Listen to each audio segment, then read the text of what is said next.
আজ থেকে 15 বছর আগে ব্রন স্ট্রোম্যান দেখতে কেমন ছিল আপনারা একটু দেখেন। আর যদি বলি 15 বছর আগেও কিন্তু ভাই আসলে তার বডিটা ওইরকমই ছিল এখন যেমন আছে। আর এখানে তার শুধু দাড়িটা নেই এবং বড় চুল নেই, পাশাপাশি যদি ট্যাটুর কথা বলেন সেটাও নেই, বাট ব্রন স্ট্রোম্যান আগে যেমন ছিল এখনো সেরকম বডিটা আছে। আর এটা ব্রন স্ট্রোম্যানের অনেক পুরনো ফটো, সে নিজে থেকে এটা পোস্ট করেছে। আর এটা সেই সময়ের ফটো যখন সে স্ট্রংম্যানের কম্পিটিশনে এসেছিল। আর আরো একটা কথা বলি, মার্ক হেনরি কিন্তু ব্রন স্ট্রোম্যানকে নিয়ে এসেছিল এবং সে খুঁজে খুঁজে আরো অনেক রেসলার কিনেছে, যেমন আপনারা যদি জেড কার্গেলের কথা বলেন সেও এসেছে। আর ব্রন স্ট্রোম্যানকে দেখেন এখন সে কত বড় একটা রেসলার হয়ে গিয়েছে। আর আপনাদের যদি আরো কয়েকটা সুপারস্টারের নাম জানা থাকে যারা মার্ক হেনরির কারণে ডাব্লিউডাব্লিউতে এসেছে, আমাকে কমেন্ট করে জানাতে পারেন। আর আজকে অনেক আপডেট দেব, চলুন শুরু করা যাক। Hello viewers, welcome to Rachel Bangla BD. প্রথমে কথা বলি সিএম পাঙ্কের বিষয়।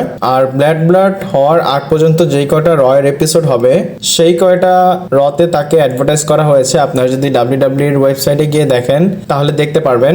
আর এটা তো বলতে পারি সিএম পাঙ্ক রেগুলার হবে ব্লাড হওয়ার আগ পর্যন্ত। আর আমার কাছে এটা ভালো লেগেছে, সিএম পাঙ্ক এত বড় একটা কন্ট্রাক্টে আছে এবং তার কন্ট্রাক্টে কিন্তু কিছুটা পার্ট টাইমের একটা শিডিউল আছে, বাট সেই স্ট্যাটাসটা সে তার সাথে রাখে না। সে শো এর মধ্যে এবং স্টোরি লাইনে ইনভলভ হতে বেশি চায়। আর যদি এনএক্সটির কথা বলি সে এনএক্সটিতেও যায়। আর যদি ব্লাডে হেলিনা সেলের ম্যাচের কথা বলি যেটা ড্রু ম্যাকইন্টারের সাথে হবে, সেটার আগে মানডে নাইট রতে তারা কি করে সেটা আসলে দেখার বিষয়। আর আমার মনে হয় ড্রু ম্যাকইন্টার এবং সিএম পাঙ্ক এর থেকে বেশি আসলে কি করবে তখনই তারা এর থেকে বেশি ডেলিভার করে, তারা অন্যভাবেই আসলে ফ্যানদের এন্টারটেইন করে। আপনাদের ড্রু ম্যাকইন্টার এবং সিএম পাঙ্কের ফিউডটা কেমন লাগছে আমাকে কমেন্ট করে জানাতে পারেন। এরপর গাইস ড্রু ম্যাকইন্টার রেডিটের মতো কিছু একটা বানিয়েছে এবং সেখানে সে ফ্যানদের অ্যান্সার দিচ্ছে এবং তাকে কোশ্চেন করা হয়েছে যদি এভলিউশনের স্টাইলের মতো ড্রু ম্যাকইন্টার যদি সুযোগ পায় তাহলে সে কাকে কাকে পিক করবে এবং বাকি তিনজন নাম কি হবে সেটা ফ্যানরা জানতে চেয়েছে। আর এইখানে ড্রু ম্যাকইন্টার অনেক মানে কি বলবো বোল্ড কিছু নাম পিক করেছে।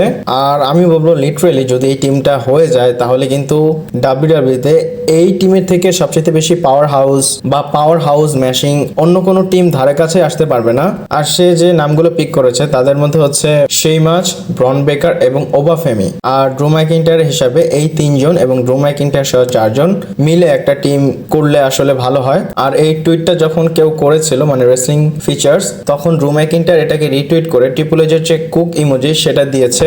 এরপর গায়ে সার্ভাইভাল সিরিজ ওয়ার গেম 2024 যেটা হবে ভ্যানকুভার কানাডা থেকে। আর এটার যে ফার্স্ট প্রমোশনাল গ্রাফিক সেটা রিলিজ হয়েছে। আর স্ক্রিনে আপনারা দেখতে পাচ্ছেন এখানে Cody Rhodes, Roman Reigns, Rhea Ripley, Solo Sikoa, Bianca Belair সবাই আছে। আর এটা দেখে তো শিওর বলা যায় যে রোমান রেইনস সার্ভাইভাল সিরিজে অ্যাপিয়ার হবে। আর এখানে কোডি রোডস আর রোমান রেইনসকে একসাথে মানে সামনাসামনি দেখা যাচ্ছে।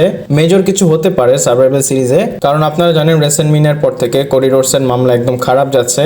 তার সাথে যদি রোমান রেইনসের কোনো একটা কিছু করা যায় বা ডাব্লিউডাব্লিউ করে তাহলে কিন্তু দেখতে অনেক ভালো লাগবে। এরপর গায়ে 7 বছর হয়ে গিয়েছে কেভিন ওয়েন্স যখন স্ম্যাকডাউনে এসে ভিন্স ম্যাকম্যানের উপর অ্যাটাক করেছিল। আর এটা আমার স্পষ্ট মনে আছে, আমি তখন অনেক খুশি হয়েছিলাম কারণ ভিন্স ম্যাকম্যানকে আমি তখন পছন্দ করতাম না এবং আমি প্রপার স্টোরি লাইনও ফলো করতাম। আর সেই সময় যখন আমি দেখেছি ভিন্স ম্যাকম্যান কোনো একটা সেগমেন্টের জন্য নিজেকে স্যাক্রিফাইস করেছে, স্যাক্রিফাইস কেন বললাম আপনারা জানেন তার রক্ত বের হয়েছিল, মাথা ফেটে গিয়েছে, তার মানে সে অনেক বেশি ইনভেস্ট ছিল কেভিন ওয়েন্সের উপর। আর এখন আমার কেভিন ওয়েন্সকে দেখে আসলে খারাপ লাগে। কেভিন ওয়েন্সকে সবসময় বড় স্টেজে দেওয়া হয় বাট নিজের জন্য না, তার অপোনেন্ট যে থাকে তার জন্য আসলে পুশ করা হয় কেভিন ওয়েন্সকে দিয়ে। আপনারা যদি রোমানের টাইটেল রেন দেখেন সেখানে অনেকবার কেভিন ওয়েন্স তাকে ফেস করেছে এবং তার টাইটেল রেনটাকে অনেক বেশি ভ্যালুয়েবল করেছে। আবার যদি কোডি রোডসের কথা বলি সেখানেও কোডি রোডসের সাথে ম্যাচ করেছে। আমি বলবো কেভিন ওয়েন্সকে আসলে ট্রিপল এইচ এর উচিত ভালো একটা অপরচুনিটি দেওয়া। যখন সে জিতেছিল রতে ইউনিভার্সাল চ্যাম্পিয়ন তখন ফ্যানরা আসলে তাকে ব্যাকল্যাশ দিচ্ছিল, এখন তাকে পুশ করার সময়, বাট এখন ডাব্লিউডাব্লিউ সেটা করছে না। আর কেভিন ওয়েন্স আসলে আনফরচুনেট। আমি আসলে কি বলবো, আপনাদের যদি কিছু বলার হয় আমাকে কমেন্ট করে জানাতে পারেন। এরপর গাইস কিছু একটা বড় প্ল্যানিং হয়তো ববি ল্যাশলির মাথায় চলতেছে। আর ইনস্টাগ্রামে সে তার কিছু চ্যাম্পিয়নশিপের ছবি দিয়েছে আর এখানে ববি ল্যাশলি ক্যাপশন লিখেছে the journey is far from over. আর আমি তো ওয়েট করতেছি ববি ল্যাশলির তাড়াতাড়ি একটা অ্যাপিয়ারেন্স হোক যে কোনো একটা ইন্ডি প্রমোশনে। আর এটা শিওর হয়ে থাকে থাকেন সে যখন এন্ট্রি করবে তখন আইবল সে অনেক বেশি জেনারেট করবে।